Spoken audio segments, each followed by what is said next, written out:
Hello everyone.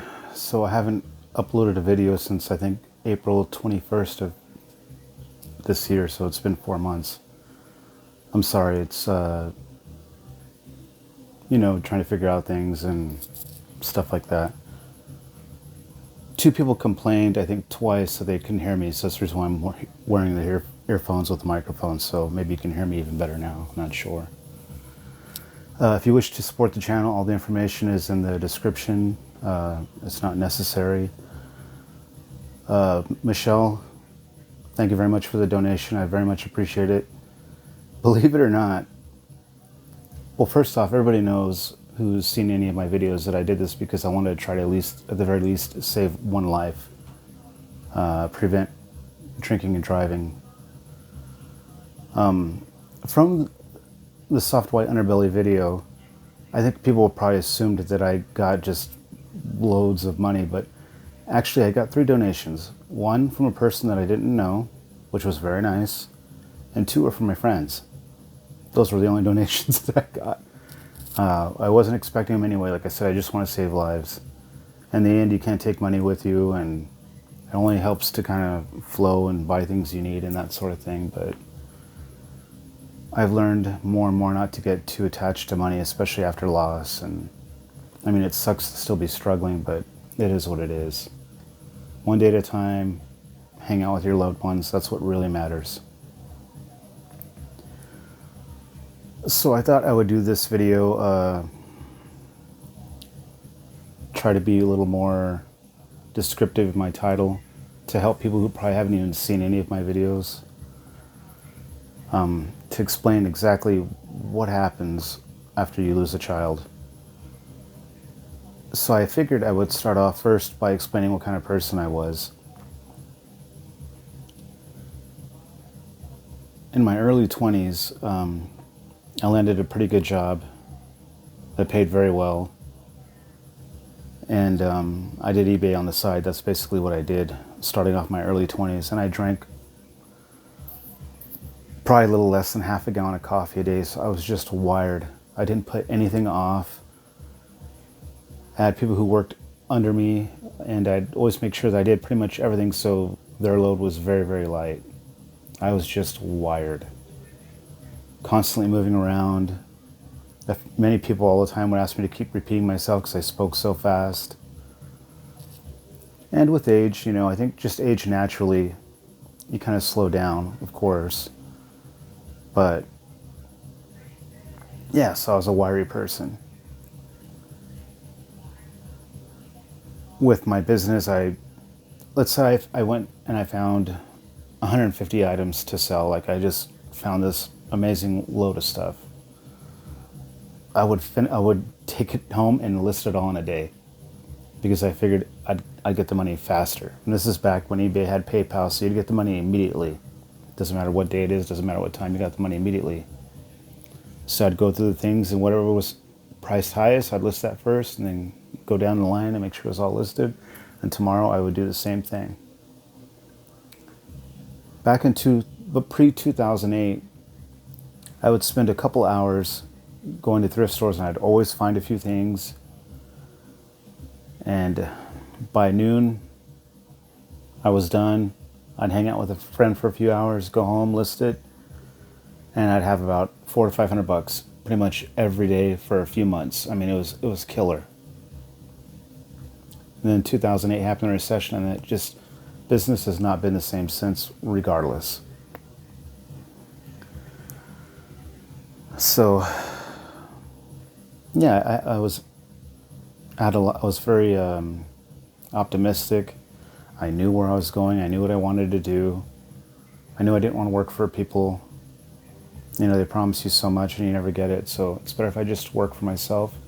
And I think there's probably some insecurity involved with that too. Like, if I mess up, it's just me. Nobody's here to tell me that I messed up. So then my accident came, in 2019.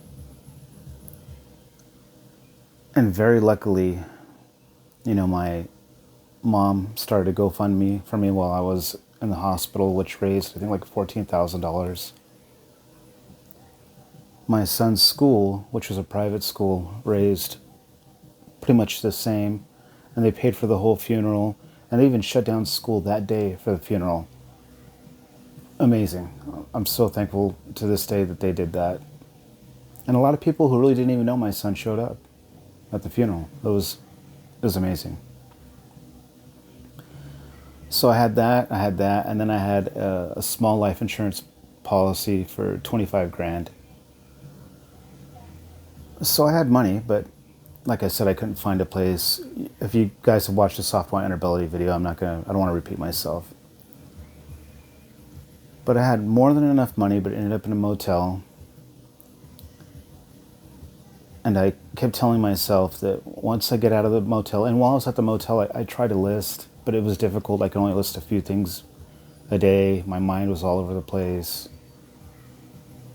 And it was just difficult to work. You know, my brain does not work the same way that it did. And I was drinking coffee daily at that time too, but pretty much no more than 2 large coffees a day. So I kept promising myself that once I found a place, I was just going to go to my room and list, 10, 12 hours a day. And when we finally found a place, I don't think I ever could do more than 3 hours. I would mess things up, and I couldn't work the way that I used to. And I didn't have that passion anymore. Losing my son took away my passion for my work. And the passion is still gone. I try very hard, but it's so difficult. And I've brought up like the constant thoughts of ending it all. You guys can figure it out. I'm trying to watch it because I know they'll take videos down or censor. I still have those feelings every day. So with all of that, I have just never been the same person in the sense of having the passion to work and to be able to, have more than enough money to do whatever you want and be okay and to help other people. And another thing that happened was my passion for photography just went extremely downhill. During the time that I told you, in my 20s, when I was all wired and working very hard, I brought my camera wherever I went and I took pictures all the time. I took pictures of people out in the street, street photography without them knowing. I always had a model or 2 or 3 that wanted me to photograph them. So that was great. And I'd always post my photos on Facebook and, artistic sites, DeviantArt, that sort of thing. And I loved photography so much. I woke up thinking about it and I went to sleep thinking about it. And I have some pretty cool cameras now, but I just, once in a while I'll take one with me, but I really don't take a picture of anything. Like, it's almost like I can't see the photos anymore. I'll photograph my family, but that's about it.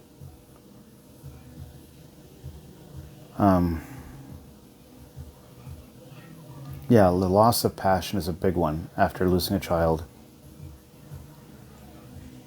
And I noticed that people who have lost a child, what they bring up a lot over and over and over again is that I'm on autopilot and I just exist. That's what I hear all the time. I just exist now. And that is exactly how I feel. I just exist. And think about it this way. Think about how passionate I was before the accident. I also brought up that I have the most perfect wife in the world. I mean, perfect in every way. She's gorgeous, sweet. She takes care of everything. She helps me a lot. She's understanding of everything all the time. I can completely be myself. I don't have to act like somebody else. And I have another beautiful, sweet child. And it's with all that, after losing a child, it's still difficult. I just exist. Even though I have so much going for me. I have a good support system. I have a good family. I have good friends.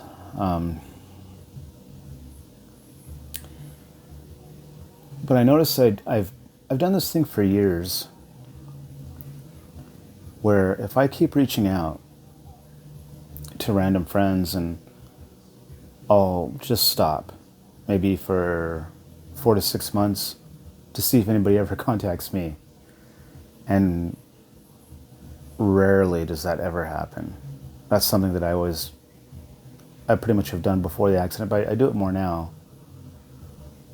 You know, and I understand everybody's got their own things going on, but goddamn, I was there pretty much all the time for my friends. You know, I called all the time, always wanted to hang out.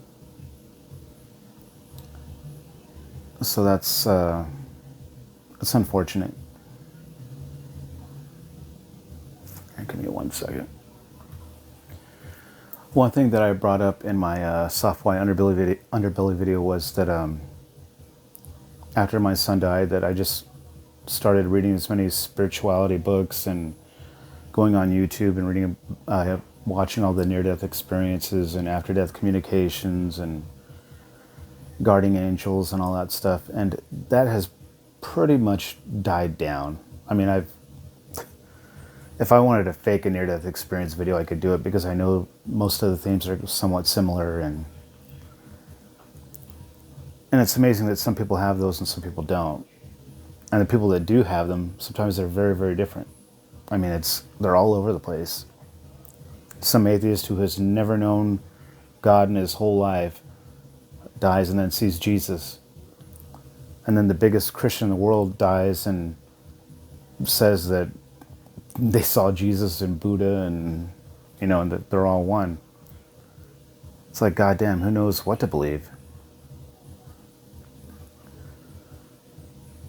So that's one thing that I did a lot when my son passed away.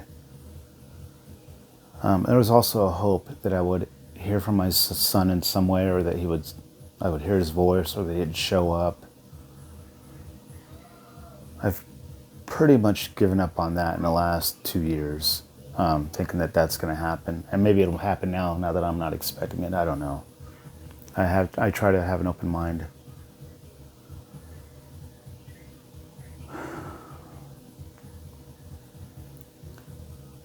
So, there's all that I've had to deal with. Give me a second. I'm kind of losing my train of thought here. Another thing is it is so difficult for me to get out of bed. Usually when I wake up, I stay in bed for another 1.5 hours, 2 hours, and I just have my eyes closed. And I'm trying to go back to bed, but I can't do it. So I have to, I finally get myself up, and I immediately have to drink coffee so I can get up and make the bed and see if I sold anything, see if my wife needs help with anything, see what's going on with my son, that sort of thing. But it's very, very, very difficult to get out of bed.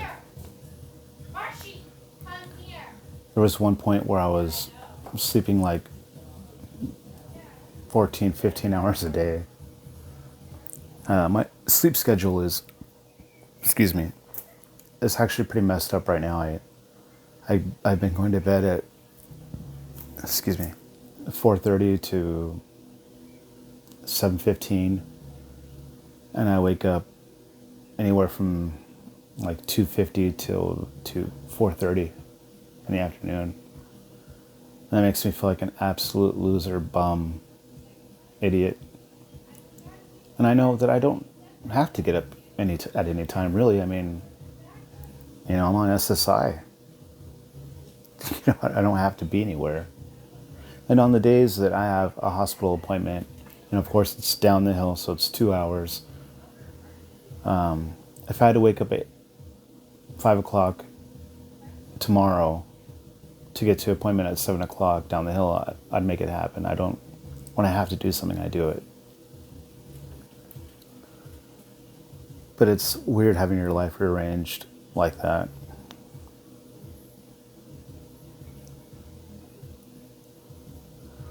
One thing that has gotten better is I feel that I am getting into the groove of things, of being a better dad. Not that I was a bad dad, but I kind of lost my thought of how to be a dad after my son died. And I was so scared that I was going to wreck my son in some way. But I mean, I was always nice to him and always was always right next to him. Always did as much as I could with him. But I felt like I wasn't there. I just existed, like other people say. But there are moments where I feel that I more than just exist, I guess is the best way to put it.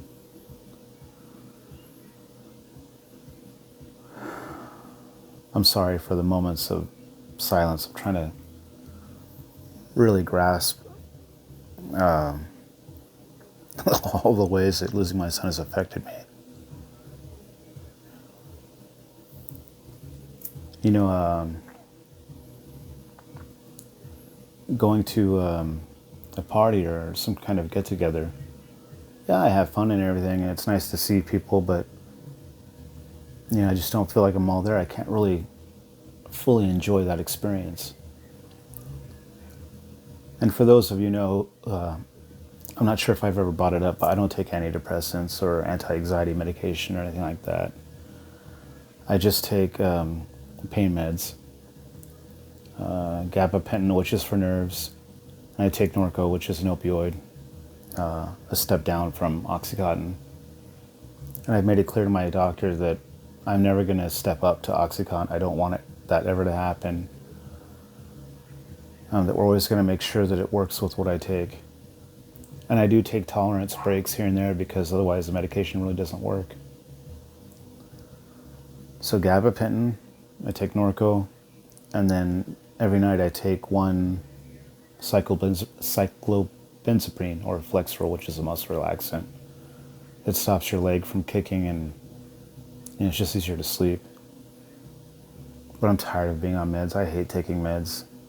It sucks having to take something to feel normal or feel somewhat normal. It's just not right. And that's all from the accident. My son's grave is 2 hours away, so it sucks that I can't see him all the time. And I know that's just where his carcass is. My belief system tells me that that's just where his carcass is and that he's all around us all the time. And there are times where I feel like he's around. You know, I haven't had many of those times, but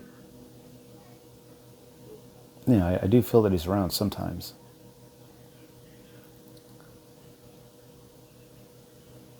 I'm going to get off subject here for 1 second and tell you an experience that I had.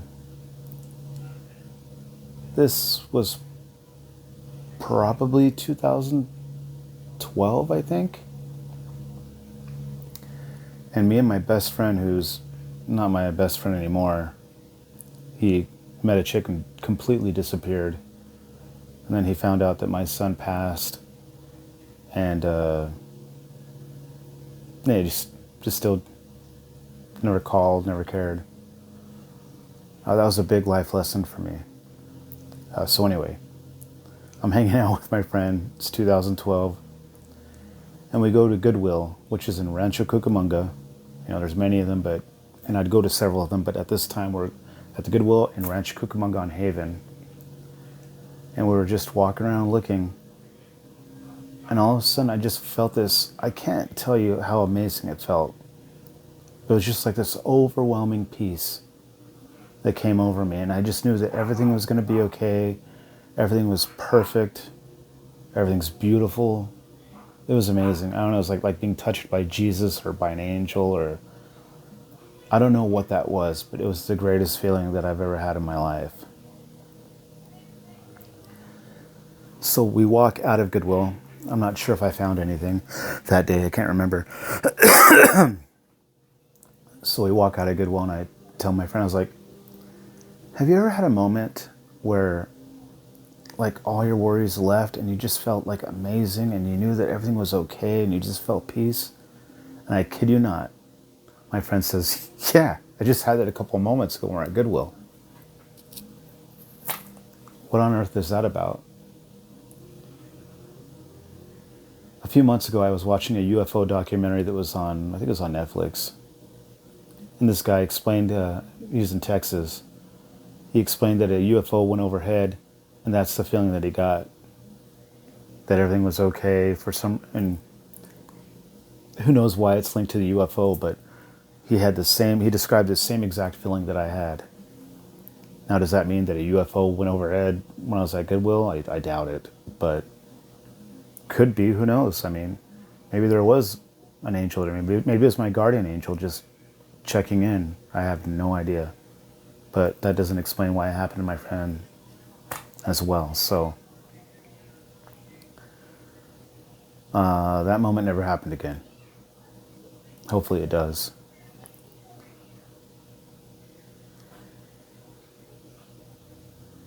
I've only had like 2 or 3 dreams about my son since he passed, which I think is kind of odd considering how much I think about him.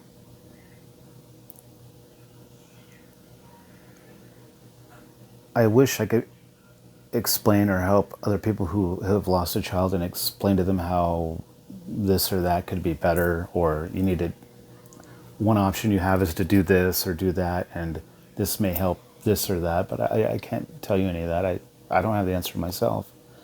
I'm only explaining what losing a child has done to me.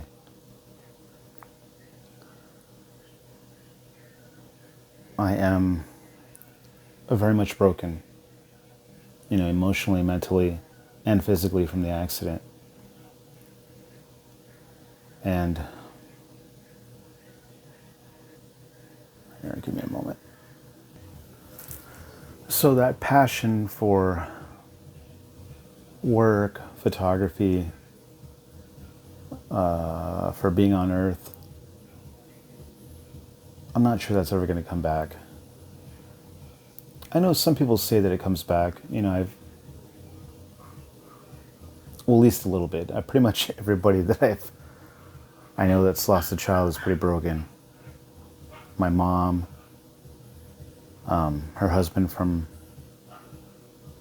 her first marriage, and other people I've met. Nobody has a zest for life who has lost a child that I know of.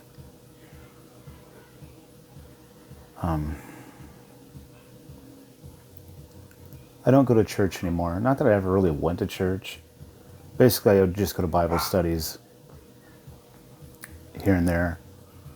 I went to church pretty much ongoing from 15 to 16, but we moved, so I stopped going. We moved 2.5 hours away. I just think I've heard enough sermons. If you've read the Bible or you've heard many sermons, you got it. Be forgiving, love people, help people, forgive, love, love, love. That's basically the message of the Bible in a nutshell. I get very wary of people who think they have a complete understanding of the Bible, or these holier-than-thou types.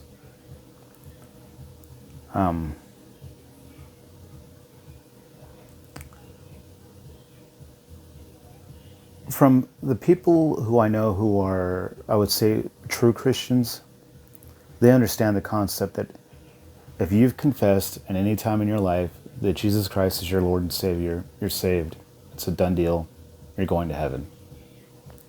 Whatever that place might be like, I have no idea. But a lot of these holier-than-thou types think that you have to be living such a great life and you have to keep progressing, and that's a good way to live life, but not having that holier-than-thou attitude. And don't say that the Bible doesn't say that if you confess that, Jesus Christ, your Lord and Savior, that doesn't mean that you're not saved, that you have to do all this later stuff. I don't believe that. But like I told you, my belief system has changed pretty radically. I believe in reincarnation. I don't think that everybody reincarnates, but I believe that that happens. There's plenty of scientific evidence for it. Evidence, not proof. Evidence. There's a big difference. If any of you are interested in that, just look up Dr. Jim Tucker at the University of Virginia, Division of Perceptual Studies. You can find a lot about it there. And I'm going to be honest, I was never one to believe in psychics or anything like that. My first major job, I had to interrogate people who were stealing. So I know you can ask them a couple questions, a couple yes or no questions, and be guided to the truth. And I know how a hot and a cold reading works. It's not rocket science. And if you have a good memory, you could blow people away. So I really didn't believe in them. But I have gone to a few since my son's passing, and I set it up to where they knew nothing about me. I had somebody else make the appointment, say they were paying with cash, that way they had nothing, and then I would show up. And let me tell you, my first experience, there's no way she could have known the things that she told me. It was unbelievable. Very intimate things that only a few people knew, where she really narrowed it down. And I guess that's the reason why she calls herself an evidential psychic or medium, whatever. But it was mind-blowing. And my son came through and he talked to me, and it very much felt like it was him. The second time I went to a different one, she was pretty good too, a little different. I don't think she had the experience. You know, they're all different. Some see things, some hear things. But the second time I went, one of the big things that my son told me was that he was so happy that I haven't ended it all, that I was still here. So that kind of gives me some kind of motivation to stay. Here, 1 second. So one thing that helps, I guess there is something that helps, is music. You know, for me it's driving my vehicle, often alone. I think it's best solo. And just listening to music that really, I guess that's a dopamine hit, you know, and that helps a lot. But then you have to come home eventually and do your daily duties, whatever that may be, and you can't have a Walkman, my God, that tells you how old I am, huh? Attached to your ears at all times, you know. But music has helped me a lot for little periods here and there. I wish I could get my passion for photography back. I explained in the soft white underbelly video that I had photographed a wedding, and it was painful, a lot of standing, but I did an amazing job. They were very happy, and that was cool. I haven't got any other work for that, and yeah, there's just too much competition right now. And you know, somebody will put on Facebook, I'm looking for a wedding photographer, and then 40 people like will, you know, put these names of all these photographers, and I don't have the confidence in being that confident to put my name there. And plus, they probably already found somebody. You know, everybody's just throwing out all these names. So a lot of my confidence has been lost. That confident, wired, I can do anything, you know, 20, 30-year-old is long gone. And I'm not sure he's coming back. So there's a huge possibility of just learning to live life as just existing.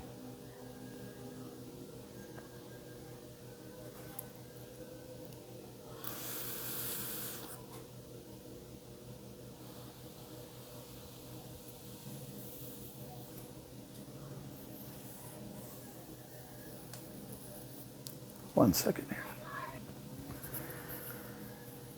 You know, what if my son came down from heaven right now and he was right here, and he told me, hey, like, you need to figure it out and just be happy, and just, you know, do what you need to do to finish and just be happy. I'm okay.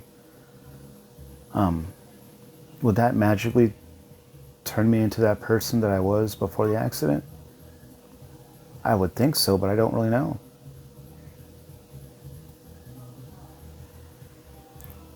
You know, I think about things like that all the time. And I talk to my son a lot too, here and there, when I'm alone. You know, I'll tell him I love him and I miss him and things like that.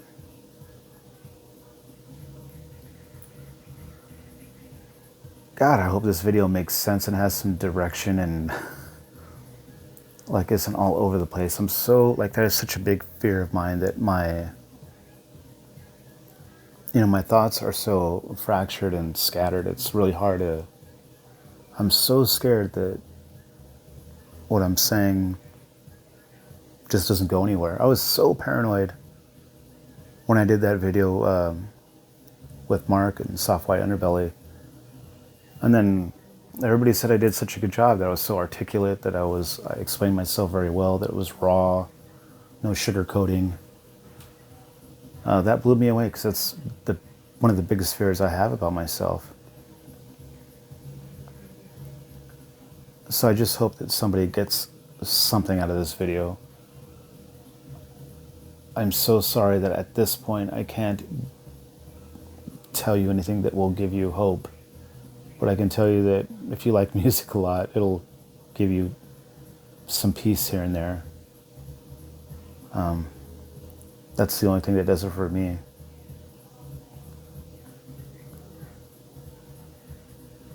You know, having your whole life completely change, you know, it's hard to deal with. Well, I guess I'll leave it at that, and I'll post another video soon. I won't wait 4 months again.